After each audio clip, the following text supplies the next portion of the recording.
Welcome to Inside the Program on the Inside Texas Football YouTube channel. I'm Joe Cook sitting in this week for Eric Naleen, but we've got Justin Wells with us as always. Today, we'll go over some of the things that both sides of the football need to get accomplished this spring. We'll cover a variety of positions. And then, Justin, this time next week, when you and Eric record this show, you'll be having some practices to talk about, and that's really exciting. Great time of year between March Madness, but I know with football, we're looking forward to practices and hearing some reports from what's going on the Denny's fields. Joe, you and I, we're the same. We love the underwear Olympics. We love the winter conditioning reports. But let's be honest, we want to talk football. We want to hear about football. We want to read about football. And damn it, we want to see some football. I'm so ready. I think this program's ready. I think the majority of these players are ready. I think there's some momentum coming off of last year. I think Sark has encapsulated it almost perfectly with these new kids, newcomers, portal kids. There's a lot of excitement, even more so than last year, and for good reason. We are just a couple of days away. They will start practice next Tuesday. But before then, we got some team notes to go over. You can get some full details over at InsideTexas.com in Eric Naleen's Texas team notes. But a lot of it is what each position or a lot of different positions need to accomplish this upcoming spring during the 14 practices. And then, of course, the orange-white game on April 20th. Let's start at the offensive line. And Texas, of course, has four starters returning. You go left tackle to right guard, and Kelvin Banks, Hayden Connor, Jake Majors, and DJ Campbell. Of course, there's also a guy like Cole Hudson, Neto Umozulu returning, and even Connor Robertson at center, who played for a lot of snaps in the Oklahoma game. But right tackle, we have Christian Jones moving on, but it looks like somebody who stepped in for him during a game or maybe a game and a half last year might be given the first opportunity to replace him for the upcoming 2024 season. I believe so. And in a land of large humans, he's the Goliath. This Joker is large and in charge. We're talking about Cam Williams out of Duncanville. You know, going into spring, this is his job to lose, Joe. You know, he's been there 2 years now. He's learned, he's developed. He's got some more catching up to do. He still has to lose some weight. He still has to get some protections down, be a little bit better on those speed rushers on the outside. But it's Cam Williams' job to lose. They would want nothing more than Cam to go in the spring and take this job because he is a massive mauler. And so that's the biggest question. I think the other four spots are pretty much looking pretty clear. And then the backups of those as well are looking pretty clear. The big thing is going to be if Cam can't take that right tackle spot, then what happens? Well, you can. There's two ways to go. You can go with the young, talented tackle in Trevor Goosby, who did a little bit of backup for Kelvin Banks at left tackle last year. There's even the sense that Goosby's probably going to be the guy at left tackle once Banks goes to the draft next year, potentially. I know Brandon Baker's probably going to have a say in that as well, but Goosby's been incredible from that 23 class. That's really he's the one I think that has the most upside. That's the young route to go. I think they could also go the safe route.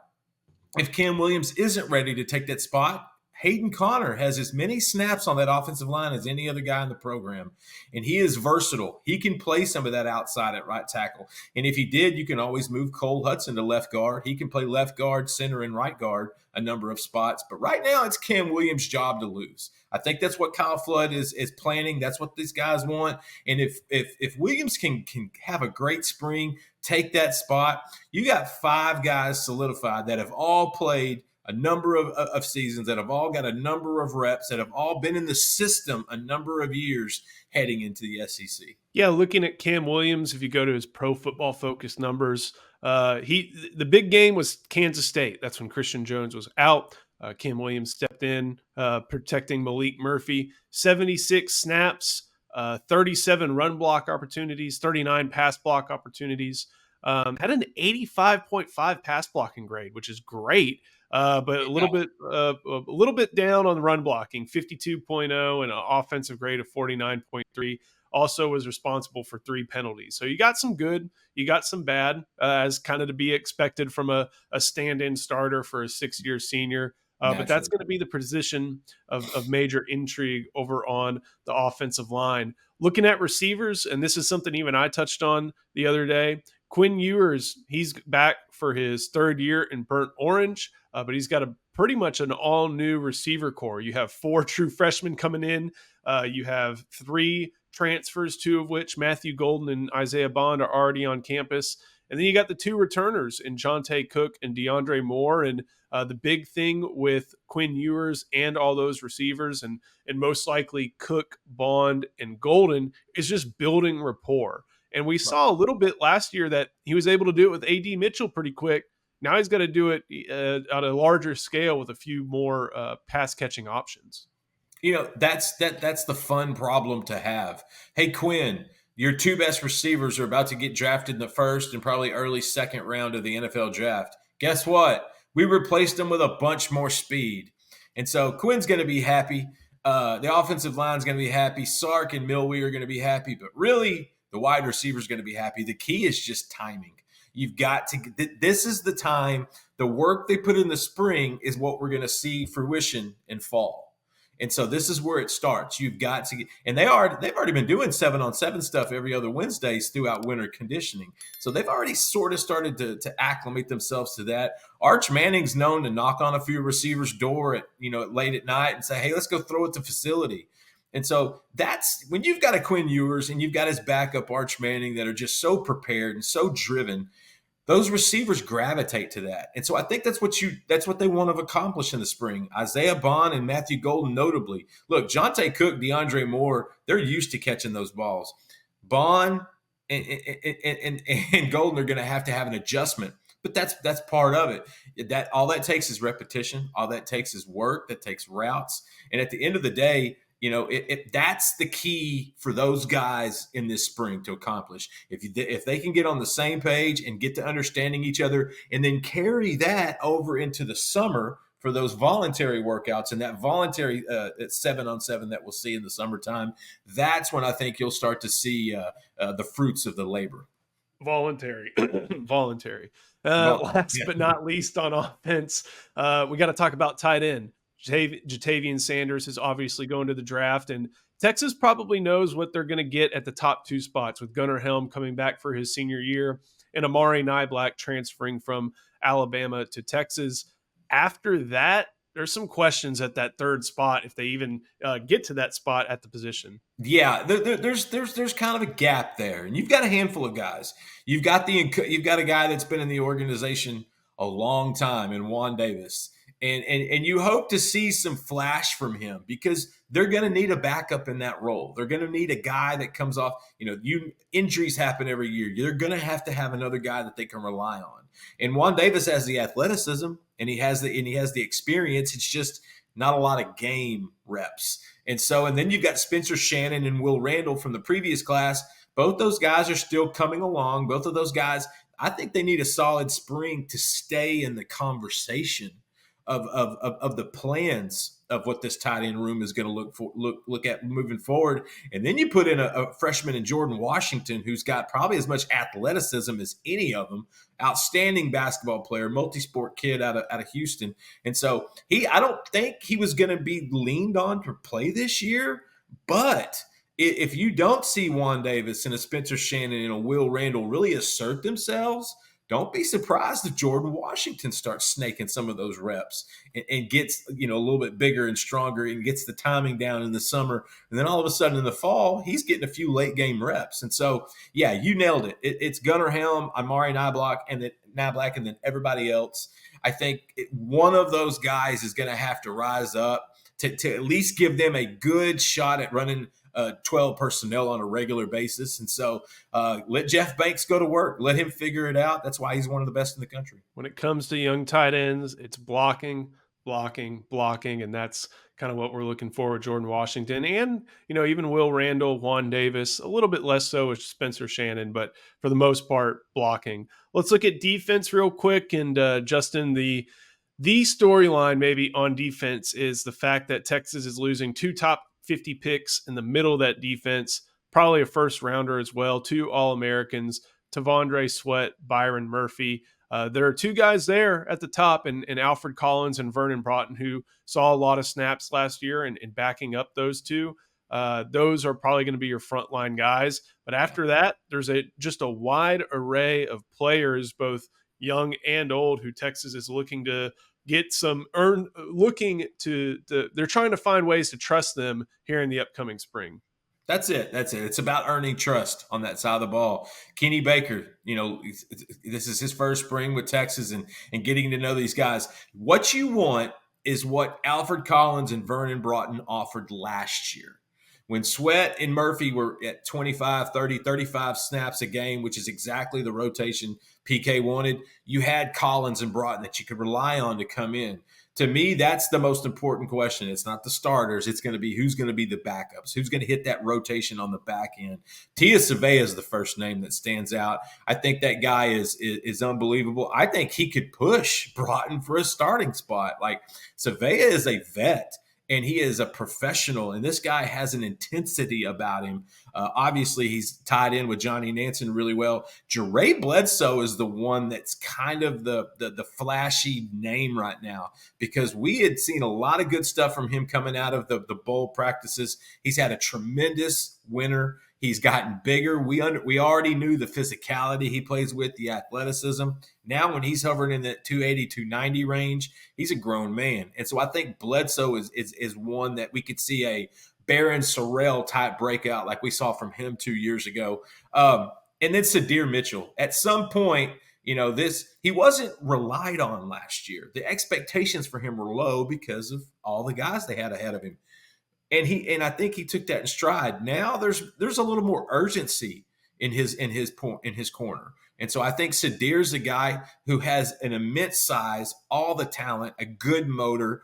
If Sadir Mitchell comes out of the spring ball as one of those guys in the rotation, that's a tremendous check for PK and for Baker in the developmental box to finding that backup rotation. Real interesting, that trio. You've got obviously a senior, an adult, someone who's been in college football for a while, knows how things works. You've got an incredible athlete at Jere Bledsoe, and someone who, if you remember, when Anthony Hill made that big sack of Jalen Milroe in the Alabama game, he was on the field.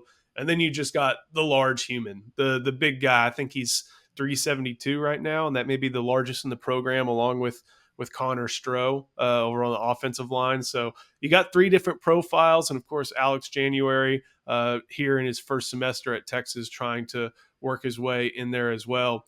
The other aspect that Texas kind of needs to work on is pass coverage. And our Ian Boyd has talked about this a lot, how Texas, when they're playing base defense, their quarter schemes work.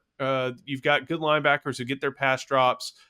You've had a front four who made things work, but blitzing is not totally PK's forte, and it's something that they have to figure out if they want to be a more complete defense this upcoming season. Yeah, well, that's where that's where the team aspect comes in, because if the quicker those edge rushers get to the quarterback, the better those coverage skills are going to look like on the back end in the secondary. And to me, that starts with Ethan Burke. He's the incumbent. He's the one that has progressively gotten better, stronger, kind of coming off of a few injuries. I think he's a guy that could have a solid year. Barron Sorrell, he's been, Mr. Mr. Jack for a while, I guess. But I'm going to tell you, the name is Trey Moore. Right now, Trey Moore, he didn't take any vacations during spring break. He went to work. That everything we have heard about Trey Moore has been true and then some. When I talked to a couple of UTSA guys back in the wintertime, they couldn't tell me enough great things about Moore, and I swear it seems like everything has been legit. And so getting to the passer is going to be the big thing. Texas did better last year at that, getting to the passer, from the previous year of getting pressure but not necessarily getting to him. That's going to be the biggest thing with that move to the SEC. Get some solid guys back there. And let's see what Colin Simmons can do. Can he make an impact as a freshman? Because talent-wise, upside-wise, he has the most potential. Yeah, it seems like your issues with coverage, whether it be, in quarters or match 3 or whatever you want to run back there, you can solve a lot of it with that front four. getting home. And we know that Alfred Collins and Vernon Broughton, they may be a little bit better playing the pass than the run right now, at least as far as anchoring. That's always kind of been Broughton's question. Could he anchor? He can get the pass rush going pretty well from the interior, and Collins can as well. But I think you hit the nail on the head with those rotations. Probably see Ethan Burke move over a little bit to Jack.